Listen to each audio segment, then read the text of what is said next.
안녕하세요. 이정원에서 진행하는 송하의 쏙 점입니다.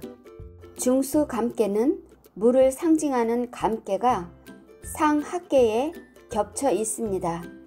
괴상에서처럼 양효가 음효 속에 빠져 있으니 벗어날 수 없는 모습입니다. 그래서 중수감깨는 주역의 4대 난깨 중 하나입니다. 그만큼 어렵다는 것을 의미합니다.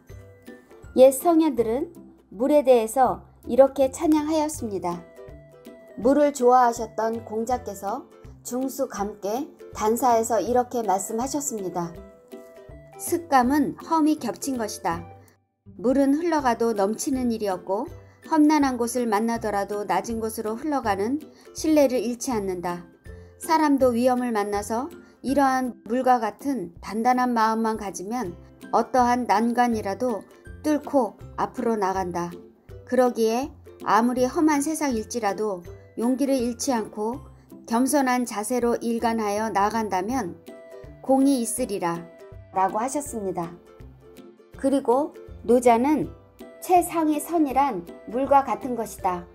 물이 선함은 만물을 이롭게 해주고 있지만 다투지 아니하며 여러 사람들이 싫어하는 낮은 위치에서 처신한다.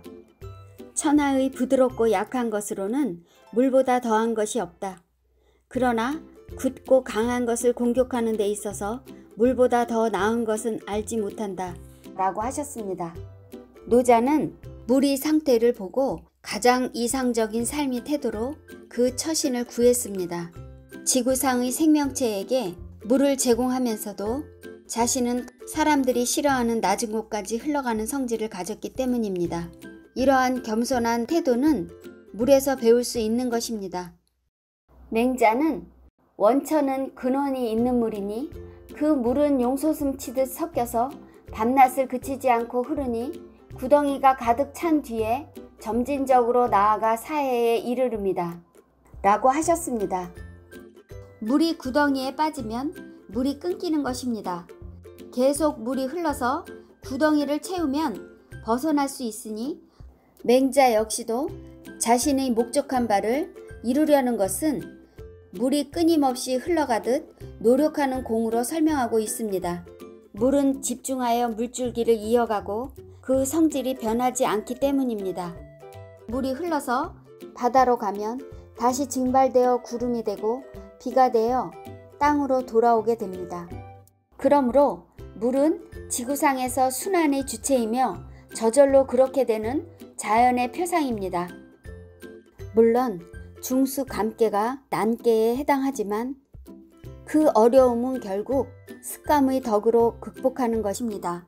이번 시간에는 중수감깨 4개인 하깨에 대해서 설명해 드리겠습니다.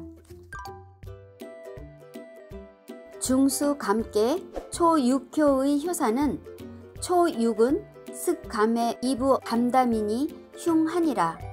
초6은 습감의 구덩이에 들어감이니 흉하니라 라는 뜻입니다. 거듭 험한 중수감깨에서 초6효는 위도 얻지 못했고 양자리의 음이 있으니 바르지 못합니다. 또한 물이 아래로 흐르는 성질까지 보태져서 현 상황도 험한데 더 나쁜 상태로 빠지는 것입니다. 습감의 이부 감담에서 감담은 깊은 구덩이 속에서 컴컴해진 것을 의미합니다. 상깨는 하늘에서 내리는 비라면 하깨는 땅 위에서 흐르는 물입니다. 그러므로 초6은 이미 땅속 깊이 빠져들고 있는 물입니다.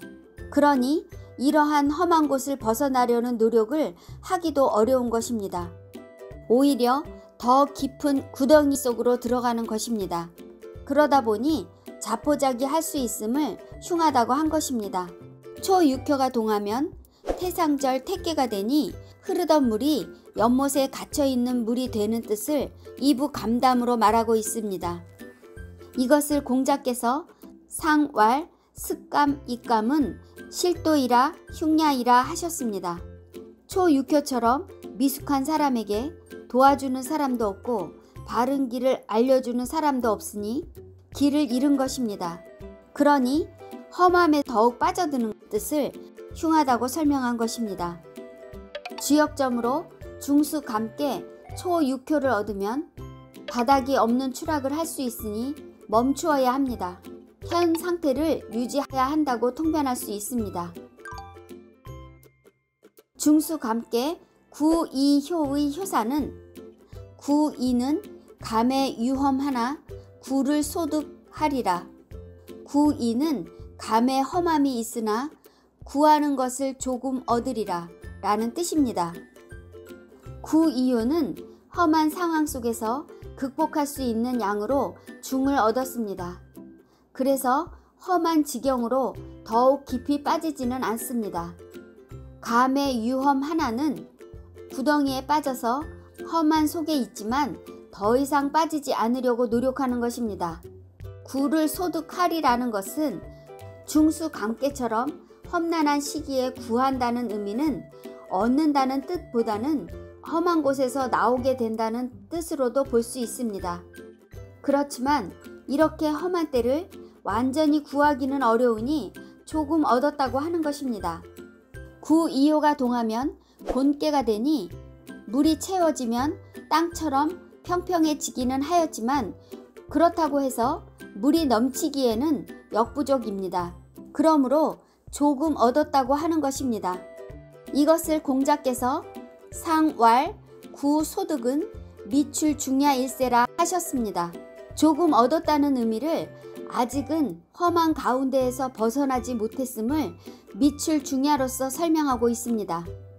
지역점으로 중수 감께 구2효를 받으면 호랑이 굴에 들어가도 정신만 바짝 차리면 되듯이 어려운 중에도 나아갈 방법은 있습니다. 굳센 의지를 가지고 노력한다면 조금씩 이루어갈 수 있다고 통변할 수 있습니다. 중수 감께 6삼효의 효사는 6삼은 레지에 강감하며 험에 차침하여 이부 감담이니 물용이니라. 6삼은 오고 감에 구덩이와 구덩이이며 험한 데에 또 베게 하여 구덩이에 들어감이니 쓰지 말지니라 라는 뜻입니다. 6삼효의 위치가 하께와 상께 사이에 있으니 출렁거리는 물결 속에 있는 듯 불안정한 상태입니다. 또한 설상가상으로 양자리에 음효가 있고 중을 벗어났으니 중수 감께의 험한 속을 헤쳐나오기 어렵습니다. 험에 차침하여는 험한 속을 극복하기도 힘든데 느긋하게 베개침을 베고 누워있으니 게을러서 벗어날 노력조차도 하고 있지 않은 것입니다.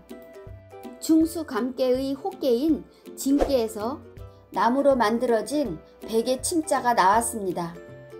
이부 감담이니 물용이니라는 초여에서처럼 점점 깊은 수렁에 빨려 들어가는 것으로 엎친 데 덮친 격입니다. 초6효는 위가 없으니 흉하기만 합니다. 그런데 6삼효는 대신 밑에 지방 관리 역할을 할 수 있는 위치입니다. 그러나 등용해서 쓰면 안 되는 것을 물용으로 말하고 있습니다. 6삼효가 동하면 손께가 되는데 소는 입야라 여기에서 입자가 나왔습니다. 이것을 공자께서 상왈 내지 강감은 종무공야일이라 하셨습니다.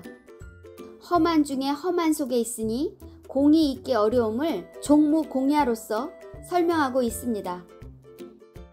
지역점으로 중수 감께 6삼효를 받으면 어려움을 감당하지 못하니 자신의 역할이 없어집니다. 분수에 넘치게 행동하거나 무리수를 두면 수습하기 어렵다고 통변할 수 있습니다. 여러분, 송하의 속점은 여기까지입니다.